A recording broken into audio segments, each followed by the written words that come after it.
Salam sejahtera bagi kita semua, saudara-saudara yang terkasih dalam nama Tuhan kita Yesus Kristus. Mari kita siapkan hati kita untuk mendengarkan firman Tuhan yang menjadi kekuatan kita dalam menjalani hidup dan pekerjaan kita. Terkhusus dalam situasi-situasi kita pada masa sekarang ini, dalam situasi wabah virus corona. Saudara terkasih, sebelum kita mendengarkan firman Tuhan, mari kita satukan hati kita memohon kepada Tuhan di dalam doa kita untuk mendengarkan firman-Nya. Mari kita bersatu dalam doa. Allah Bapa yang bertahta dalam kerajaan surga, kami bersyukur kepadamu Tuhan, buat segala pertolongan dan penyertaan-Mu dalam hidup kami sampai hari ini. Kami merasakan betapa Tuhan senantiasa memimpin hidup kami di dalam perjalanan kami, di dalam situasi yang kami hadapi pada saat ini, terkhusus dalam menghadapi wabah virus corona. Inilah kami anak-anak-Mu Tuhan di tempat kami masing-masing. Kami berbakti beribadah kepadamu dalam ibadah minggu kami. Urapi kami dengan firman-Mu yang kudus, yang saat ini kami mau mendengarkannya. Hamba-Mu Tuhan yang Engkau pakai dalam memberitakan kabar sukacita firman-Mu. Berkati dia, pimpin dia, urapi dia Bapa. Sehingga hamba-Mu dapat menyampaikan kabar sukacita firman-Mu. Meneguhkan iman kami, menguatkan kami dalam menghadapi segala situasi kehidupan kami. Terpuji, termulia Engkau Bapa. Dengarkan kami dan dalam doa kami ini, kami datang kepadamu dalam Yesus Tuhan kami.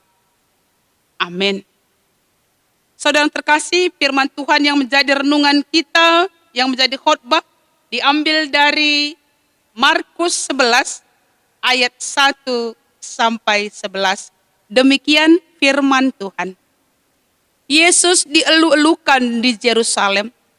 Ketika Yesus dan murid-muridnya telah dekat Yerusalem, dekat Betfage dan Betania, yang terletak di Bukit Zaitun, Yesus menyuruh 2 orang muridnya dengan pesan, "Pergilah ke kampung yang di depanmu itu. Pada waktu kamu masuk di situ, kamu akan segera menemukan seekor keledai muda tertambat, yang belum pernah ditunggangi orang. Lepaskan keledai itu dan bawalah kemari. Dan jika ada orang mengatakan kepadamu, 'Mengapa kamu lakukan itu?' Jawablah, 'Tuhan memerlukannya. Ia akan segera mengembalikannya ke sini.' Mereka pun pergi dan menemukan seekor keledai muda tertambat di depan pintu di luar, di pinggir jalan, lalu mereka melepaskannya. Dan beberapa orang yang ada di situ berkata kepada mereka, 'Apa maksudnya kamu melepaskan keledai itu?' Lalu mereka menjawab seperti yang sudah dikatakan Yesus. Maka orang-orang itu membiarkan mereka. Lalu mereka membawa keledai itu kepada Yesus dan mengalasinya dengan pakaian mereka. Kemudian Yesus naik ke atasnya. Banyak orang yang menghamparkan pakaiannya di jalan. Ada pula yang menyebarkan ranting-ranting hijau yang mereka ambil dari ladang.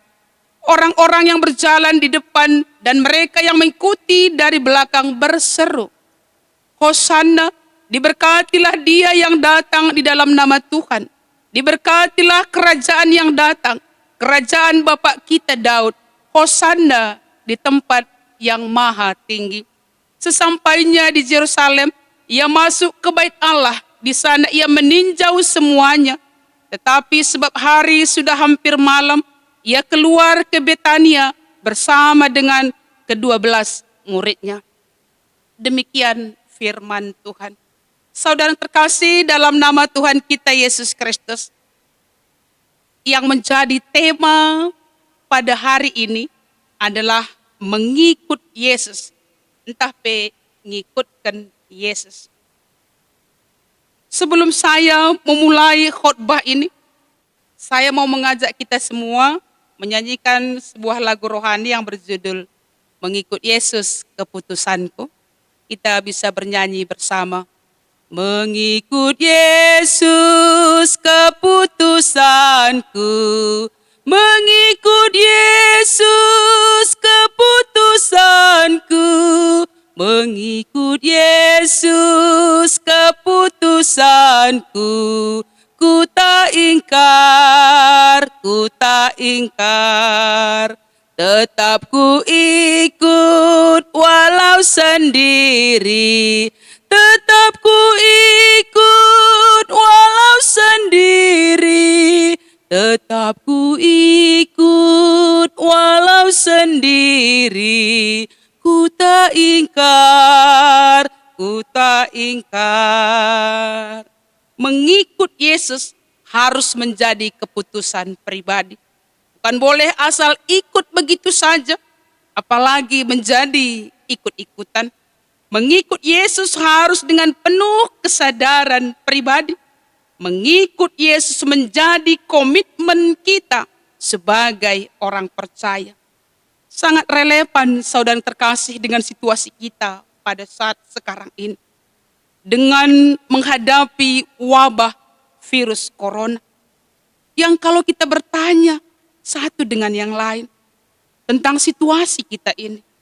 Mengapa ini terjadi? Kapan berakhirnya situasi ini? Dan masih banyak pertanyaan-pertanyaan yang muncul dalam benak kita yang dapat menggoyahkan iman kita untuk tetap setia mengikut Tuhan Yesus. Saudara terkasih dalam nama Tuhan kita Yesus Kristus. Dalam Yesus memanggil manusia menjadi murid-muridnya. Di sana dia sekaligus mengutus untuk memberitakan kerajaan Allah. Itu yang menjadi nats invokasio kita. Walaupun di sana ada tantangan penderitaan, bahkan ada penolakan ketika murid-murid memberitakan Injil. Tapi dalam hal ini, Yesus menegaskan bahwa siapa yang menerima mereka, para murid itu, dan berita yang disampaikannya, sebenarnya mereka menerima Kristus. Siapa yang menerima Kristus, sebenarnya mereka menerima Allah yang mengutus Yesus Kristus. Karena Yesus Kristus adalah anak Allah. Jadi tidak hanya sekedar menerima murid dan beritanya, tapi di atas semuanya, di dalam menerima berita Injil tersebut, sudah menerima Dia Sang Juru Selamat. Mengikut Yesus meminta ketaatan. Mengikut Yesus meminta kesetiaan dan kepatuhan yang terus-menerus. Walaupun di sana ada hambatan di dalam prosesnya, tapi yakinlah pasti ada sukacita di dalamnya. Karena bagi kita, bagi mereka yang menerima Injil itu, tidak hanya menerima Injil, tapi Injil itu sendiri, Yesus Kristus, menjadi bagian kehidupan kita. Yang utama yaitu kita menerima Dia, Sang Juru Selamat dalam hidup kita.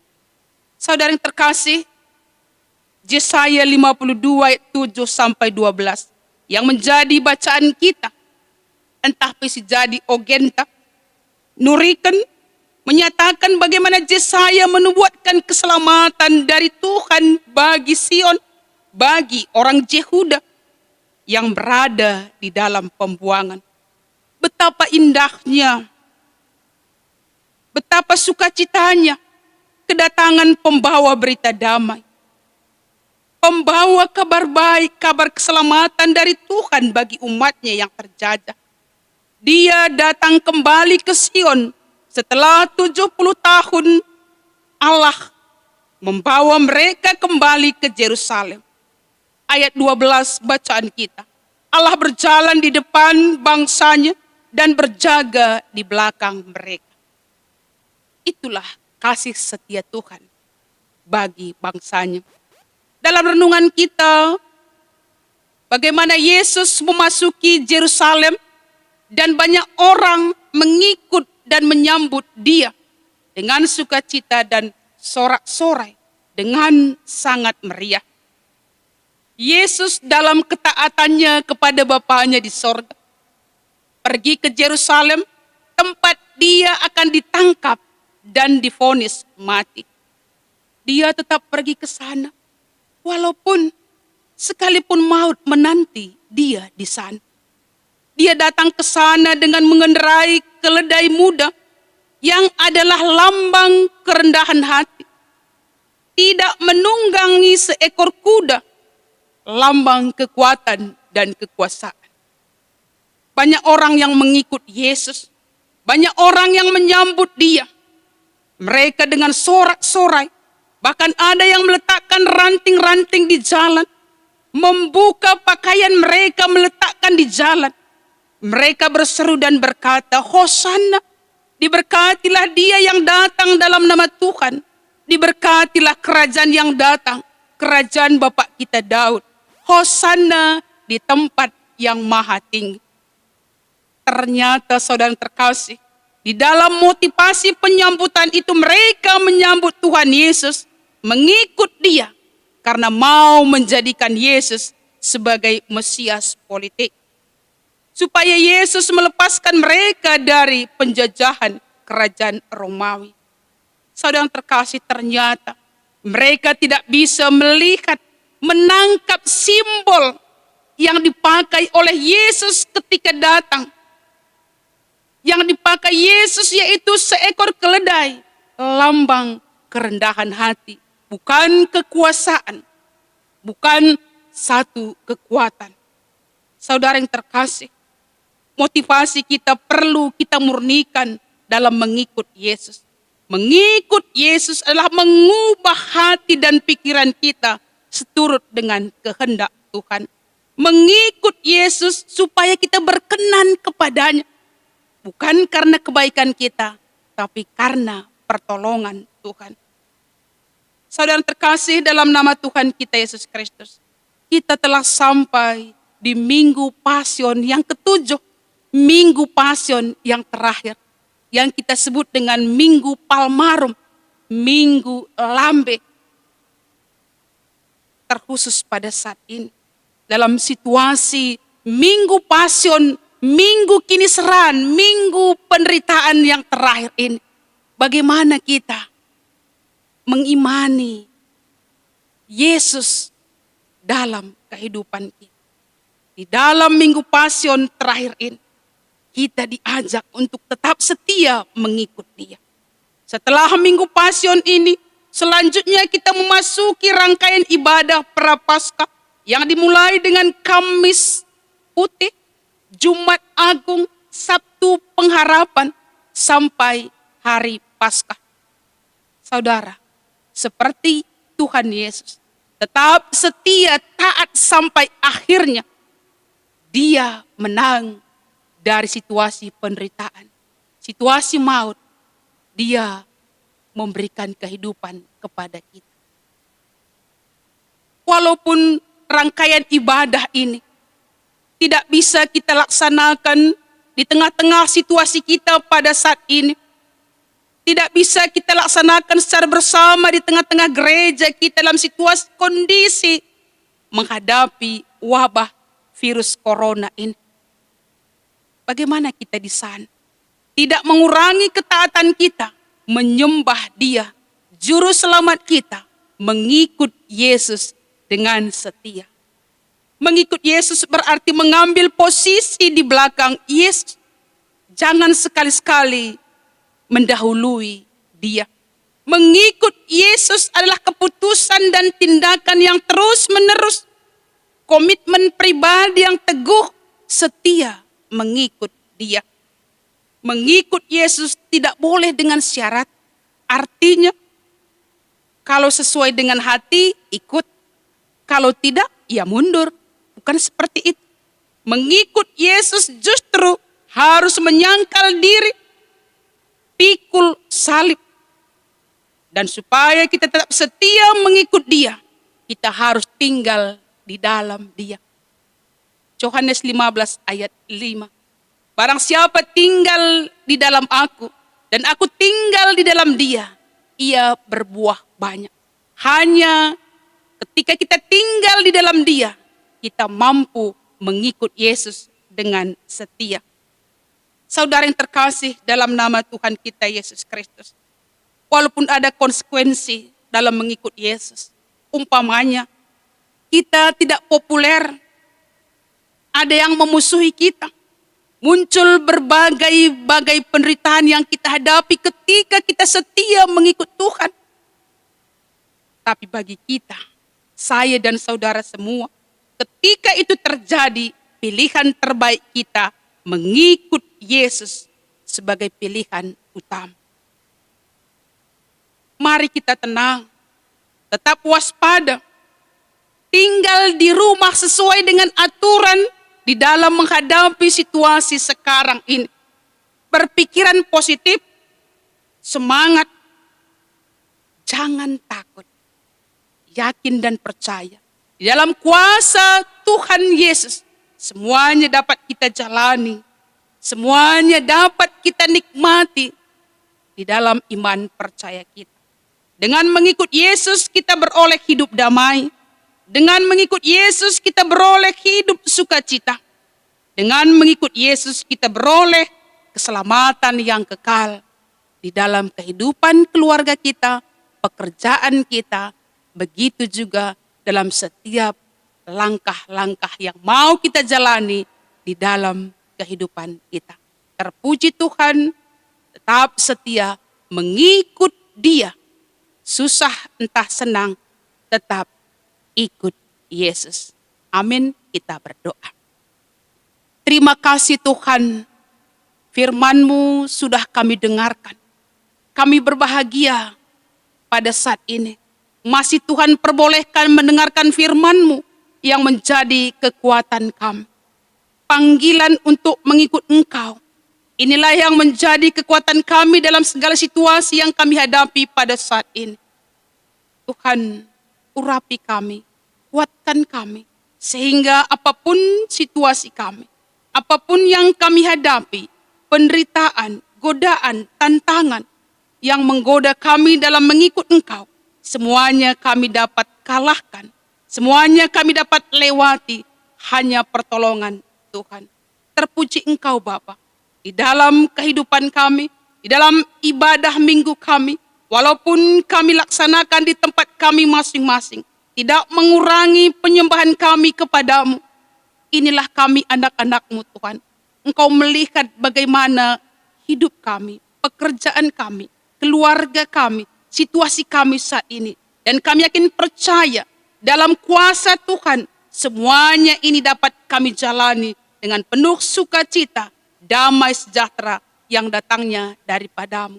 Terpuji Engkau Bapa, dengarkan kami, pimpin kami, kuasai kami untuk tetap setia mengikut Engkau dalam setiap kehidupan kami. Terima kasih Bapa di sorga, dalam nama Tuhan Yesus kami datang kepadamu.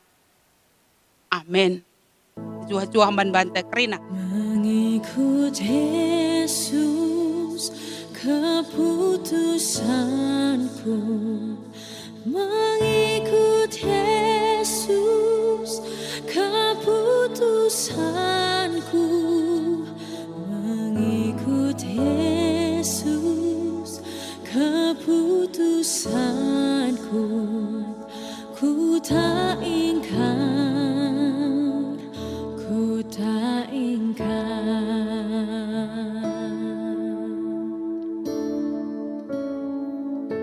Mengikut Yesus keputusanku, mengikut Yesus keputusanku, mengikut Yesus keputusanku.